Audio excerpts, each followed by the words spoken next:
called for this emergency CWC meeting after protests over the sharp rise in prices of dals, vegetables, wheat and sugar. The Congress party has now asked the government to urgently close the demand-supply gap and do something about price rise. In some cases, prices have even increased as much as 50 to 60 rupees per kilogram. The CWC, of course, could be just politically posturing. Elections are up ahead in states like Punjab and Uttaranchal and UP, and the Congress is perhaps worried about the Aam Aadmi vote bank.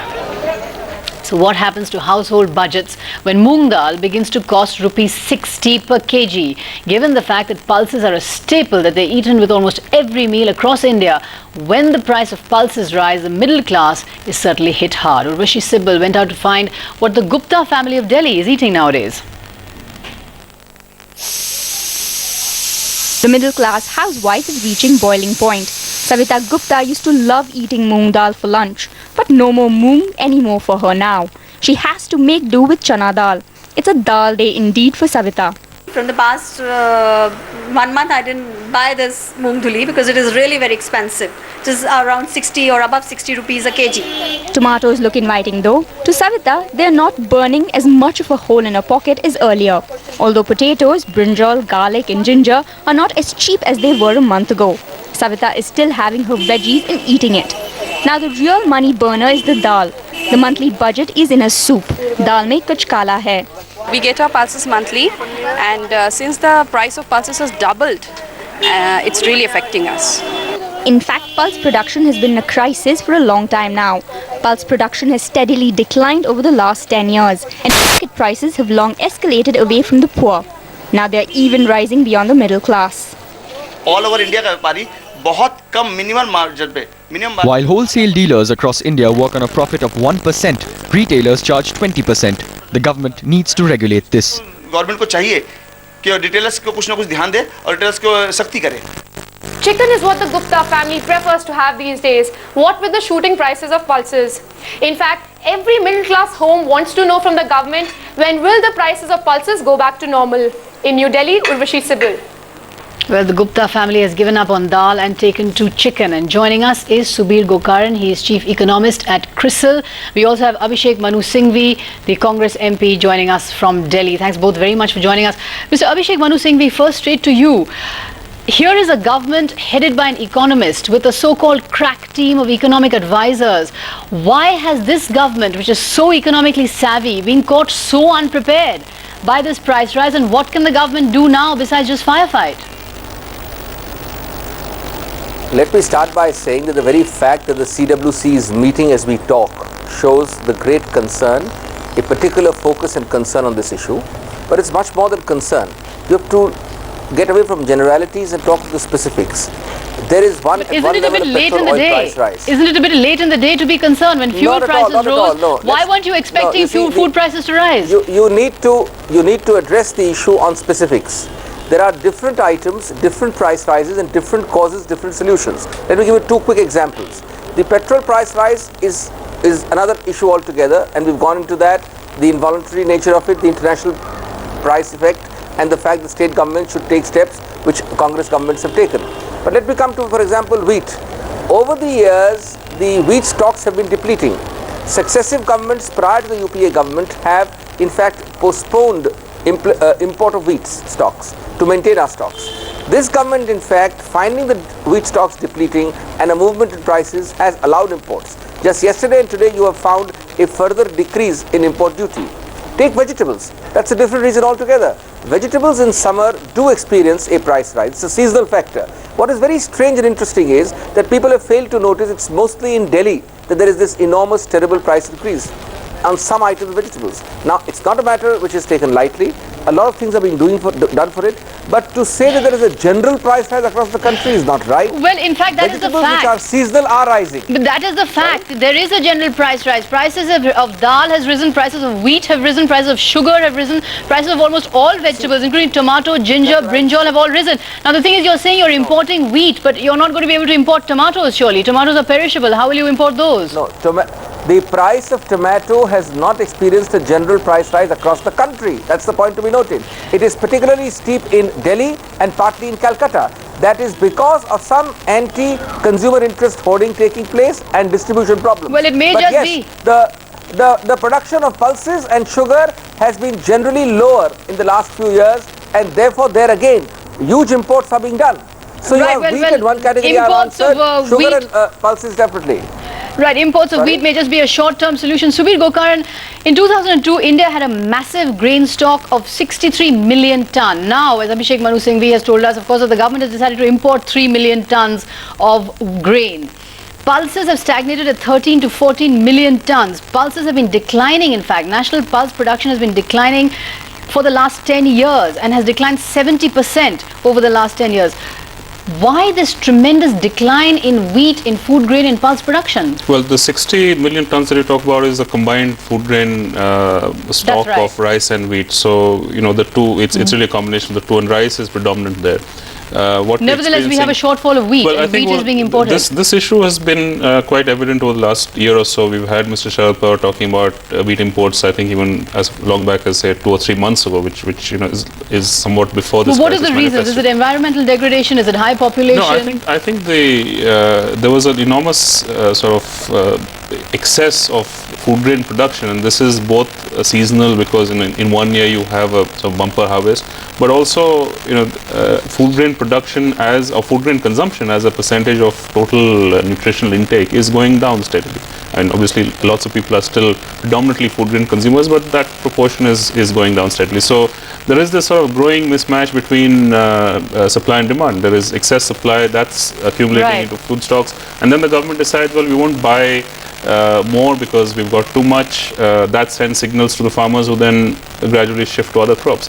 So I think what we've seen is a bit of a pendulum swing between and pulse production, you were telling me earlier, is heavily dependent on rain-fed areas. So let's keep in mind two things. One is that we have a lot of market intervention in food grains and some other crops. We don't have the same degree of market intervention in pulses. So farmers are much more vulnerable to market forces in pulses, and so they tend to shift to crops that are a little more safer to grow, which is moving out of pulse production. So we have to actually leave it there for time being, take a short break at this point. When we come back, we'll bring you the voices of homemakers and how household budgets are suffering because of this price rise across the board. Stay with India 360.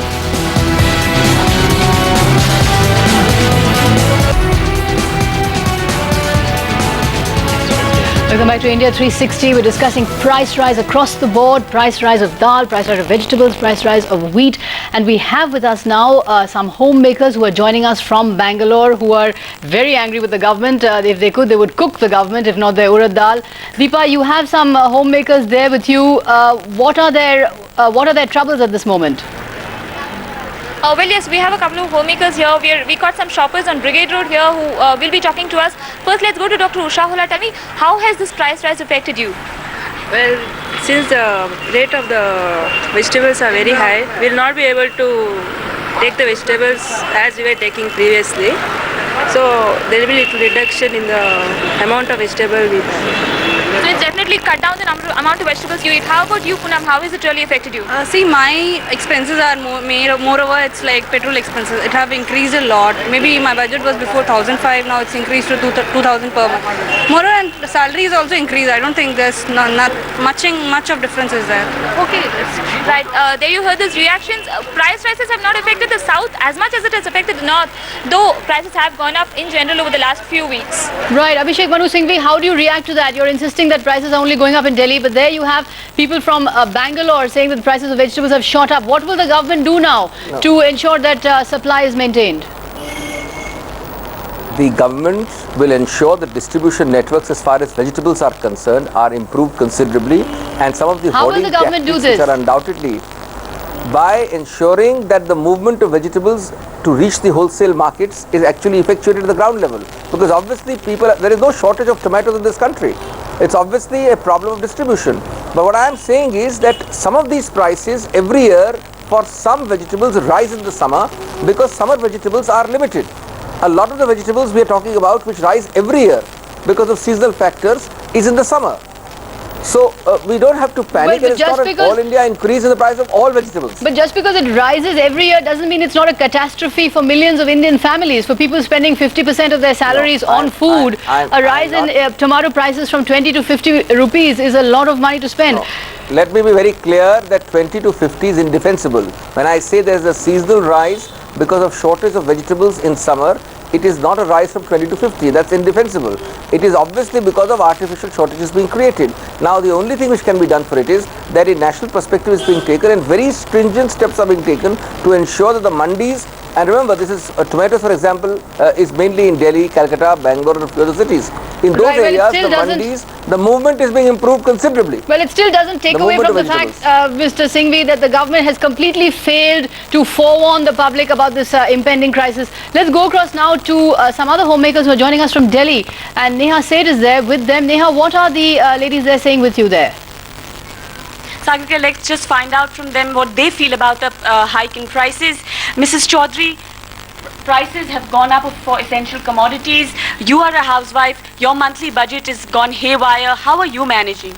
Well, we do plan our budget at the starting of the month, and with prices rising in such a manner, we do have a very big problem in managing things. And we do have to manage, otherwise we have to cut off from other places to manage in our days. Mrs. Gupta, you are also a housewife. You have to make ends meet. You have a limited budget. How are you managing? Is it upsetting you that the prices are rising so sharply? Yes, it is upsetting me, and I have to change my eating habits. I'm not buying vegetables which are very expensive. I'm not buying pulses which are very expensive. Okay. So I'm using the alternate method. I'm not the vegetables which I'm cooking. Okay. I'm not using too much of tomato, which is a very essential thing. Right. Even otherwise.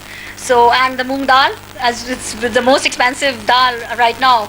And so you're basically trying to manage as much as you can. Well, there you saw two housewives who are trying to make ends meet and trying to do whatever they can. Trying to make ends meet and trying to change their eating habits as well. Subir Gokaran, lady there made a very interesting point that the tomato, which is used in every preparation, is becoming so expensive. You were making the point earlier that not enough investment has been made, for example, in processing and cold storage and transportation, so that the prices of vegetables is kept in control. Yeah, well, we must be the only country in the world where processed food is more expensive than fresh food. Right. The idea of food processing is to take food when it's in surplus, tomatoes or any other vegetables, give it a shelf life, and then market it when there is no production, no fresh production. So you stabilize prices over the course of the year or over several years, because the shelf life of some of these products is quite high. Right. So the idea is that the people with lower incomes and so on will get to eat tomatoes because they've been processed, because they've been preserved, and because they have a shelf life. It's fresh tomatoes that have to be expensive. Right. Now we're in a situation where fresh is cheap, and it's the more affluent people who eat processed food, which is a ridiculous distortion. And it's unlike what exists anywhere else in the world, actually. And the reason for this is that the costs of processing are so high. Because there's no infrastructure, because there's no transportation, because there's no cold storage, and because retail is so fragmented. All of these add up to very high costs of processed food. Right. And then, because we're dependent on fresh product, every time there's a swing in production, we get hit by these price volatility. Right. Well, actually, we're going to have to leave it there. Mr. Abhishek Manu Singhvi, just concluding comments from you. Can you reassure the homemakers of Bangalore and Delhi that the government will take all action to bring prices down in the near future? Let me say in conclusion that there is nobody more concerned than the Congress party and the UPA government. We are terribly concerned about this, and you are seeing this every day in the policy perspectives being discussed. Let me also tell you that there are different reasons and different causes. Right. On the one hand for pulses, on the one hand for vegetables. Right, we're actually going to have to leave it there, unfortunately. Yes. Unfortunately, as you said, different causes for different products, but we're unfortunately completely way out of time. We're going to have to leave it there. Abhishek Manu Singhvi, Subir Gokaran, thanks very much indeed for joining us. Thanks also to the homemakers from Delhi and Bangalore who are joining us. Short break. When we come back, our madrasas about to enter mainstream Indian society.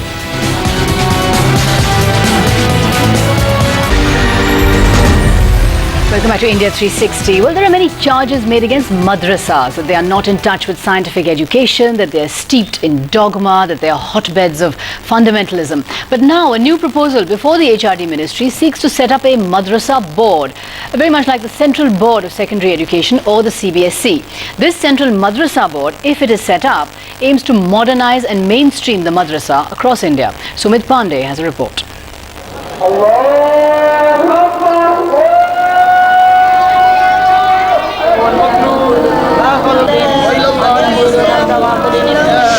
The contrast is all too evident. It is time Indian madrasas started looking like a 21st century school. And this is what the National Commission for Minority Education Institution wants the HRD ministry to do. Bring the madrasas under a centralized umbrella board like the CBSE. If this Central Madrasa Board is set up, It will certainly speed up modernization of madrasas, which is in the interest of the Muslim community. It's been an experiment which has been hugely successful in West Bengal, where agencies like UNICEF have taken support from the State Madrasa Board in the polio eradication program. So like the CBSE, the Commission proposes to have a board that would conduct exams and give passing out certificates that are recognized across the country. Modernization of the curriculum to bring uniformity in madrasa education is being proposed. Channelizing grants and aid from the centre and the states to madrasas is being considered too. If the central madrasa board takes care of these issues, then there should not be any problem. If it is made independent and if the curriculum etc. is being given totally in the hands of the religious people.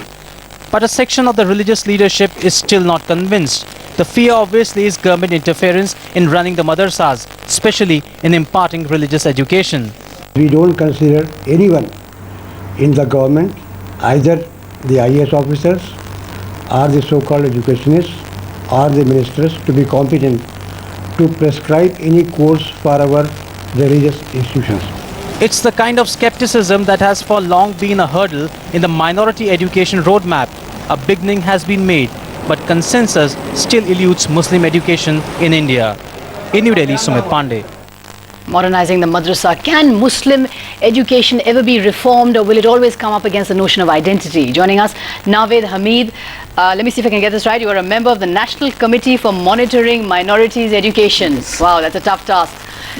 Will such a board be set up, and if it is set up, will it encounter opposition from the religious clergy who will stop efforts at modernization? You know that standing committee of this committee, this is monitoring committee, they have met number of people all over India.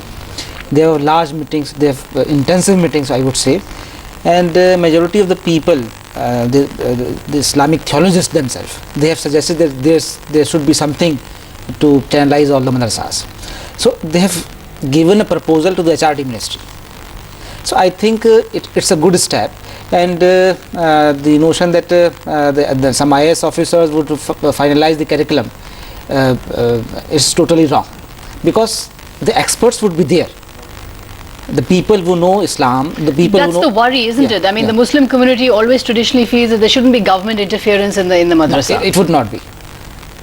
I am totally convinced that it would not be an intervention at any level. That is the commitment of the ministry. But you do feel, in fact, that madrasas are crying out for modernization. They're crying out to be in the mainstream, right? This is an urgent, crucial need right now. One thing we have to understand, that only 3 to 4% of the Muslim population go to madrasa education. We have to differentiate between a maktab and a madrasa. Every mosque has an no, but do you not accept the fact that the kind of education being given in madrasas right now is an urgent need of reform? Definitely, it is a need of reform. And this board, if it comes up, will be able to successfully reform madrasa education. It would definitely try to do something which can help the Muslim community for the future. But what about the mindsets of the people controlling the madrasas? There will be some resistance. There will be resistance. There will be some resistance. Right. Yeah. Well, madrasa education and its reform, will this board, if it is set up, succeed in reforming madrasas and in fact changing the mindset of the traditional clergy that controls them? That's it on India 360. Back with lots more tomorrow. Remember, lots more news and updates on IBNlive.com. Meanwhile, stay tuned to CNN IBN. Good night. Bye.